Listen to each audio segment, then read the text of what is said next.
माँ तुलसी म्यूजिक की प्रस्तुति। प्रेम से बोली बाबा बासुकीनाथ की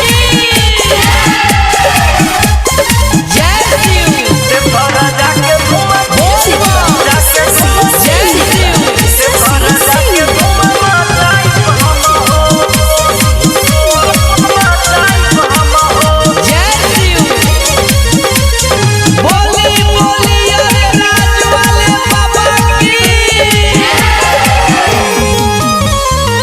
काहे नशा में बोराइल बाहर, काहे नशा में बोराइल बाहर, काहे नशा में बोराइल बाहर।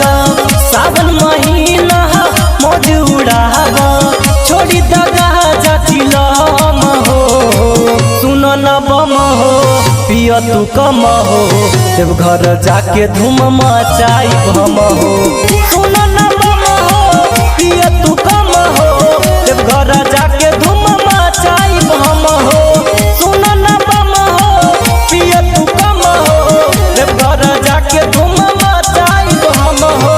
काहे नशा में बोराइल बाहर, सावन महीना मौज उड़ाव, छोड़ी दगा जटिलम हो। सुन न बम हो, पिय तू कम हो, देवघर जाके धूम मचाई हम हो। सुन न बम हो, पिय तू कम हो, देवघर जाके धूम मचाई हम हो। सुन न बम हो, पिय तू कम हो, देवघर जाके धूम मचाई हम हो। देवघर जाके धूम, देवघर जाके धूम मचाई हम हो, मचाई हम हो। जय शिव। बोला बोला शंकर भगवान की बोल बा। सबका से अलगे अपना रेली निकली आगे हो। रेली निकली आगे हो, मन भर के जल चढ़ाई बाबा दर पे जाके हो। बाबा दर पे जाके हो। रैया में केतनो दिक्कत होई, रैया में केतनो दिक्कत होई, बाबे न कवनो गम हो। सुन न बम हो, पिय तू कम हो, देवघर जाके धूम मचाई हम हो। सुन न बम हो, पिय तू कम हो, देवघर जाके धूम मचाई हम हो। सुन न बम हो, पिय तू कम हो, देवघर जाके धूम मचाई हम हो। देवघर जाके धूम, देवघर जाके धूम मचाई हम हो, मचाई हम हो। जय शिव। प्रेम से बोली बाबा बासुकीनाथ की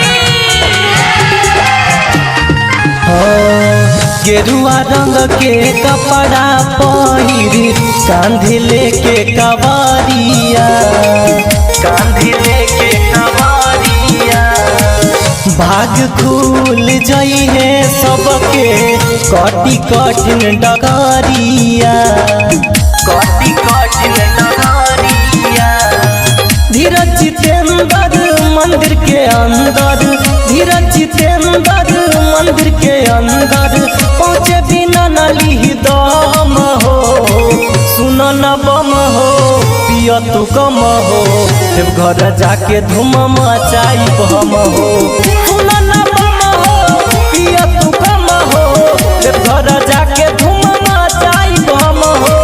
सुन न बम हो, पिय तू कम हो, देवघर जाके धूम मचाई हम हो। रिकॉर्डिंग बाय माँ तुलसी म्यूजिक सिमराहा बाजार।